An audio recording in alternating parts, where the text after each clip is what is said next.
Boa tarde, pessoal, tudo bem? Vamos dar sequência aqui nossos trabalhos e mostrar para vocês aí as avaliações que nós estamos fazendo junto aos clientes, junto ao mercado, para demonstrar para vocês aí a importância de uma boa gestão, de um bom sistema de controle de informação e uma boa consultoria. Bom, antes de começar o nosso assunto, que hoje vai ser um assunto bem legal para vocês estarem acompanhando, que são quais são os maiores riscos para o mercado brasileiro, peço aqui, antes que vocês puderem, curta nosso canal, deixe o seu like aí para nós realmente, agradeço bastante aí vocês. Tem sido bem cooperativos conosco, tem bastante informação, tem sido bem ativos também conosco aí nas redes sociais, tá bom?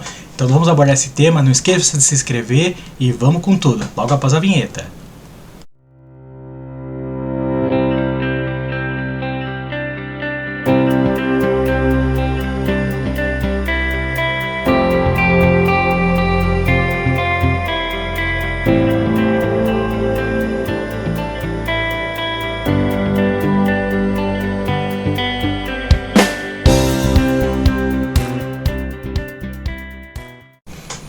Então vamos lá, pessoal. Nos últimos dias nós temos falado aí sobre a questão da mudança da reforma tributária, sobre o impacto disso ao longo do tempo na cadeia produtiva, falamos sobre a questão do MEI, falamos sobre o Simples Nacional e vamos dar agora uma continuidade nesse mesmo tópico, tá bom? Bom, foi feito aí um levantamento pela revista Infomoney com 44 empresas de gestoras aí de bens de patrimônio, de fundos de investimento, e fizeram alguns levantamentos para mostrar na prospecção deles e principalmente nesses grandes investidores que hoje fazem uma boa captação de mercado, quais são as principais preocupações que afetam. Então vamos lá, vamos fazer essa análise junto com vocês aqui. Bom, quais são os maiores riscos para o mercado brasileiro? Levantamento feito pela Infomoney mostra que a agenda fiscal doméstica é a maior preocupação das casas. Inflação e política monetária também se destacam. Gestores de algumas das casas mais renomadas do mercado financeiro consideram a agenda fiscal doméstica como o maior risco de curto prazo para o mercado brasileiro. É o que mostra o barômetro do mercado, pesquisa especial feita pela Expo Money, divulgada agora durante o evento da Expert XP de 2024. Segundo o levantamento, que eu vi 44 casas famosas do mercado, entre elas a Kinei, a SPX, a WHG e outras, o equilíbrio das contas públicas é uma preocupação para 84% dos praticantes. O tema supera com folga o segundo e terceiro itens da lista, que é a inflação e, por último, a política monetária, ambas em nível nacional. Então, pessoal, isso reflete exatamente o que a gente vai comentando a respeito. O investidor, ele busca realmente no mercado uma certa estabilidade. Mas estabilidade em que ponto? Uma estabilidade fiscal por parte do governo? Sim. Uma estabilidade por parte do mercado? Sim. Mas principalmente o que o investidor quer é ter uma previsão melhor sobre o mercado para que quando ele faça um investimento, que normalmente é uma coisa de médio e longo prazo, não possam surgir surpresas nesse período. E isso é um dos pontos que mais tem assustado o pessoal, porque o governo vem constantemente fazendo mudanças na reforma tributária, aumentando a RPJ, CSLL agora também, que vai estar na pauta dos nossos próximos tópicos, que nós vamos falar aqui também para vocês aí. E tudo isso causa uma instabilidade no mercado, que o pessoal fica muito assim preocupado da forma assertiva onde o governo vai fazer essa foco agora do, digamos, arrecadação de impostos, e isso acaba infelizmente tirando o capital do mercado brasileiro e principalmente diminuindo a parte de investimentos, tá? Então vamos dar uma acompanhada aqui, ó. Na sequência aparecem tópicos da pauta internacional. 1. Política monetária americana. Em meio às expectativas dos cortes dos juros pelo Federal Reserve na próxima reunião. E em seguida vem os riscos geopolíticos, a qual aqui entra também a questão de conflitos e guerras que nós vamos tendo aí na Ucrânia, temos em Israel também acontecendo. E terceiro e por último, atividade das grandes economias. Então a gente consegue ver na verdade assim, boa parte das preocupações que tem hoje para investimentos aqui no Brasil são problemas causados pelo mercado interno e não pelo mercado externo. Principalmente aqueles oriundos da atividade política. Então o governo deveria olhar um pouco isso com um pouco mais de cuidado e entender que a roda econômica que ele está alterando, que ele está mexendo, gira num círculo bem precipioso.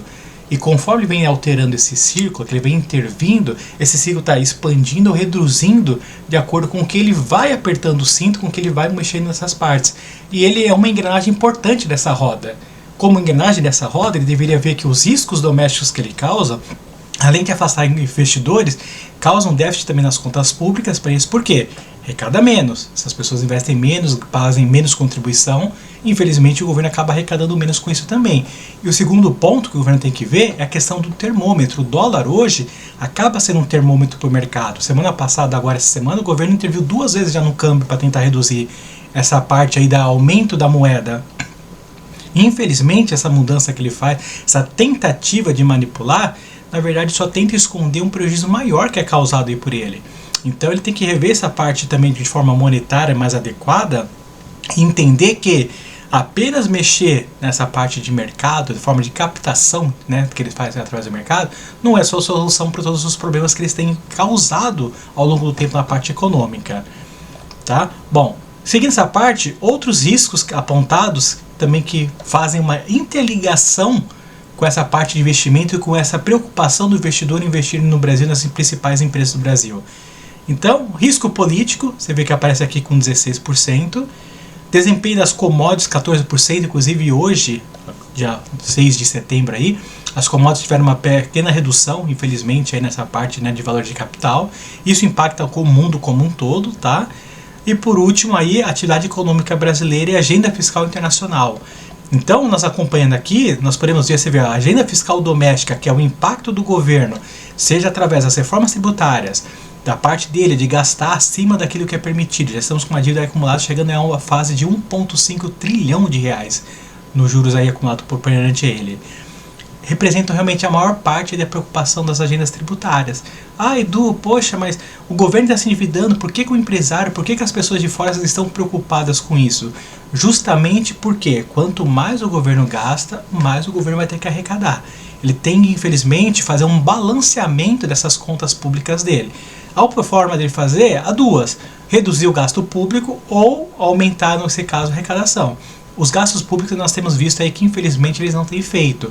Então o foco tem sido na arrecadação realmente cada vez mais constante por parte deles nesse todo jogo político. Bom, vamos dando sequência um pouquinho aqui, só para mostrar para vocês aqui uma curiosidade. Essa revista, a pesquisa como foi feita, né, foi realizada entre os dias 26 e 28 de agosto, agora bem recente. Tá? 44 gestoras do mercado financeiro, dentre elas 24 autorizaram aí, demonstrar o nome, com a XP Investimento, outros que vocês já conhecem muito bem, tá? Olha só o tanto de patrimônio, tanto de capital que fica na mão dessas pessoas, dessas empresas de forma de gestão, para fazer aplicações aí na Bolsa de Valores e nas empresas aqui no mercado brasileiro. Então você vê, dessas 44, ó, vamos seguir aqui, ó, até 500 milhões, apenas 11% representam. Entre 500 milhões e 1 bilhão, 5% desse capital. Entre 1 bilhão e 10 bilhões de reais, 57%. Então vocês conseguem ver que nós estamos falando aqui em números bem expressivos de investimento. Então esses pessoal grandes, tubarões, como dizem na economia, quando eles fazem um aporte de capital, quando eles fazem um investimento de capital, quando eles fazem uma retirada de capital, qualquer movimentação deles, os valores são bem grandes e bem realmente expressivos. Tá? Então, como falamos aqui, mais da metade dessas gestoras participantes, 57%, administram um patrimônio de 1 bilhão e 10 bilhões. Na sequência, vem as casas com algo entre 10 bilhões e 50 bilhões. E duas gestoras, 5%, ocupam a faixa mais elevada com 50 bilhões de patrimônio. Então, vocês imaginam assim, qualquer alteração, impacto que tem aí para eles, tributário, é gigante. Seja 1%, 2%, qualquer alíquota que faça efetivamente, o impacto sobre esse patrimônio é muito grande. Tá? Dando sequência aqui para vocês, eu relacionei alguns outros assuntos que tem tudo a ver com essas preocupações de mercado. Uma delas aqui, que a Fundação de São Paulo aqui fez um levantamento, se refere justamente ao aumento da contribuição social sobre o lucro líquido e sobre o juros sobre capital próprio também, que o governo já vem fazendo algumas alterações. Como nós falamos anteriormente, a preocupação fiscal lá nessa parte anterior, sobre as empresas que gerem esses patrimônios, relacionam-se com essas coisas. Mudanças que o governo faz, que vai impactar cada vez mais nas atividades econômicas dele, e principalmente o impacto tributário que isso vai representar para essas grandes empresas. Então, nessa última sexta-feira, o governo enviou o projeto ao Congresso que eleva a alíquota da contribuição social sobre o lucro líquido em até 2 pontos percentuais, além de aumentar de 15% para 20% a alíquota do imposto de renda retido na fonte, incidente no juros sobre capital próprio. Então, quando nós falamos ali, lembre o montante, nós estamos falando de 20 bilhões, 50 bilhões, 1 bilhão, são valores expressivos. Qualquer númerozinho desses, 1%, 15%, nós estamos falando de bilhões de reais envolvidos. Então, assim, há um aumento de arrecadação para o governo com essas mudanças? Sim, mas também há uma perca desse capital que é gerado por essas empresas, né, por esses investidores, por assim dizer, nesses grupos econômicos, o que acaba, infelizmente, afugentando.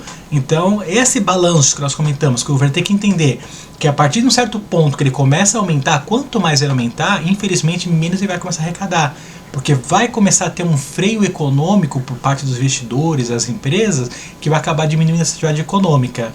Bom, então vamos dar uma sequência aqui. A Federação das Indústrias do Estado de São Paulo, Casa Fiesp, se manifestou nesta segunda-feira, 2 de setembro, notícia fresquinha aqui para vocês, contra a proposta do governo de subir a alíquota de impostos, que recaem sobre o lucro de empresas e acionistas, alegando que a medida agravaria já insustentável carga tributária, sendo prejudicial à produção e emprego. Aqui nós temos uma experiência boa de mercado ao longo desses nossos mais de 30 anos de história, que nós vemos aí nossos clientes atuais na dificuldade que eles têm em enfrentar o mercado externo, principalmente devido à carga tributária e a dificuldade realmente de trazer tecnologia e causas novas para o Brasil. E quanto mais o governo vai aumentando esses impostos, as cargas tributárias internas, mais vai enfraquecendo o nosso mercado interno e mais vai prosperando aí que o mercado externo explore o Brasil. Se a gente não começar a pensar, como já está dizendo a Federação das Indústrias, em mudar, em facilitar, em criar uma carga tributária um pouco mais solta, mais leve para as atividades industriais geradas no Brasil, nós vamos tornar daqui a pouco um país que vai ter apenas representações de empresas de fora e não vamos ter nenhuma marca mais própria de desenvolvimento. Isso é problemático, tira um pouquinho da nossa liberdade, porque qualquer probleminha, qualquer conflito, qualquer variação que tem em qualquer país que nós somos dependentes da tecnologia, nós vamos ficar na mão, como hoje já acontece com tecnologias que vêm da China, que vocês devem ter acompanhado aí ao longo da pandemia, né? Na falta de chips e tecnologias para importação aí de coisas para atender a indústria automobilística, como também vai causar para nós aqui uma diminuição nos empregos, menos indústrias, menos produção, toda a cadeia produtiva tende a perder, infelizmente, com isso. Então, a proposta que foi encaminhada pelo governo ao Congresso na última sexta-feira, no dia 30 de agosto, ela eleva a alíquota da contribuição social sobre o lucro em 1 ponto percentual para empresas e em 2 pontos percentuais para instituições financeiras. Aqui entra a parte de bancos, fundos de investimento, empresas de capitais de ganho, tá? E aumenta de 15 para 20 a alíquota do imposto sobre a renda retido na fonte incidente sobre os juros do capital próprio, ou seja, a rentabilidade desse capital aplicado. Então, às vezes você quer fazer uma forma segura, tem um dinheirinho, quer colocar num fundo de investimento, alguma coisa que não seja uma poupança, para te render uns juros, até sobre esse valor, infelizmente, o governo já vai cobrar de você. Lembrando que boa parte das empresas, das pessoas, após retirar o dinheiro sobre esse lucro, que já vai ter esse aumento de 15 para 20, ainda vão pagar IRPF ou IRPJ, pessoal. Tá? Então, com essas mudanças, o governo espera arrecadar 20,94 bilhões já em 2025.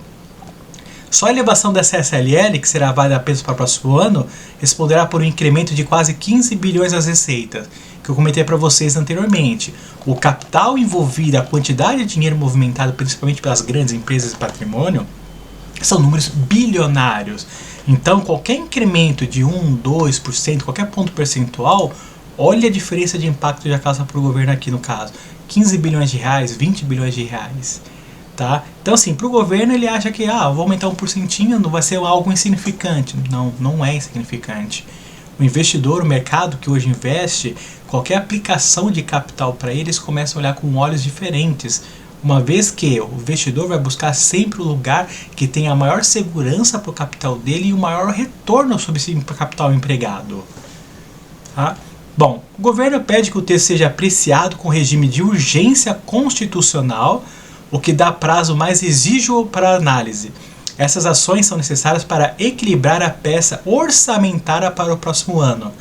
Para os próximos anos, a estimativa da receita é de 6,34 bilhões em 2026 e de 5,8 bilhões já em 2027. Então, vocês veem aqui que nós comentamos, O governo está vendo isso como uma forma de equilibrar as despesas, as contas deles no caso. Em vez de ele pensar em reduzir as despesas, diminuir os gastos públicos, diminuir um pouco do impacto da cadeia produtiva gerada por eles, né, com ministérios e com outras coisas, não, eles preferem aumentar a arrecadação e não ver que o impacto disso negativo perante o mercado. Já temos aí alguns agravantes de investidores de fora com medos devido ao nosso Supremo Tribunal Federal e outras partes, né, que a gente nunca gosta de falar sobre política, mas que querendo não gera incertezas no mercado. E o que o investidor não gosta é de incerteza. Tá? Bom, a reação disso, de imediato que já ocorreu, ao frisar que o equilíbrio das contas públicas só virá com crescimento econômico, a Fiesp aponta que a medida terá resultado diametralmente oposto. Por quê? A intenção do governo de encontrar uma solução para as contas públicas. No entanto, na nota da segunda edição, a Fiesp diz que, embora confie na rejeição do Congresso a mais de um aumento de imposto, as tentativas reiteradas de elevação de tributos geram incerteza nos agentes econômicos. Isso por si só já desacelera investimentos, custando caros em termos de crescimento futuro, comenta a entidade da indústria, que também cobra diálogo com os poderes da República, com os setores econômicos na busca por medidas que combinem equilíbrio do orçamento público com redução da carga tributária. Exatamente o que eu comentei para você. Quanto mais o governo faz esse aperto, quanto mais ele aumenta a carga tributária, diminui realmente aí essa parte de capital que as empresas podem estar empregando, porque vão ter que estar alocando esse capital já, infelizmente, para essas empresas de pagamento de impostos, taxas e contribuições, isso vai causando esse impacto de forma negativa. E é exatamente o que o pessoal lá da Fiesp está apontando. Que se o governo continuar voltado nessa pauta, que tem que aumentar os impostos, aumentar tudo, para tentar fazer com que o crescimento econômico pague as contas dele, ele vai causar o efeito contrário. E aí nós vamos viver no Brasil, infelizmente, aí uma recessão gerada por um impacto econômico doméstico da nossa reforma tributária do governo. Só para mostrar para vocês aqui uma curiosidade relacionada a esses assuntos, fizemos aqui um levantamento de um ex-secretário da Receita Federal. Olha o comentário a respeito dele. Imposto não resolve tudo. Estimula-se a utilização de impostos para resolver problemas que ultrapassam sua trivial competência arrecadatória do governo. Mas tributação elevada é um convite para a evasão fiscal. No brilhante juízo do tributarista Ives Gandra, imposto é norma de rejeição social. Neste peculiar contexto, estimulou-se a utilização de impostos para resolver problemas que ultrapassem sua trivial competência arrecadatória. É o controverso domínio da extrafiscalidade. Dois fatos recentes se inscrevem no debate da extrafiscalidade. O manifesto subscrito por respeitáveis autoridades médicas, pedindo maior tributação dos alimentos ultraprocessados, e a pretensão do governo, no âmbito do G20, de fazer uma proposta cujo teor não se conhece para a taxação dos super-ricos do mundo. Vamos lá, são duas coisas aqui diferentes então que ele tenta abordar.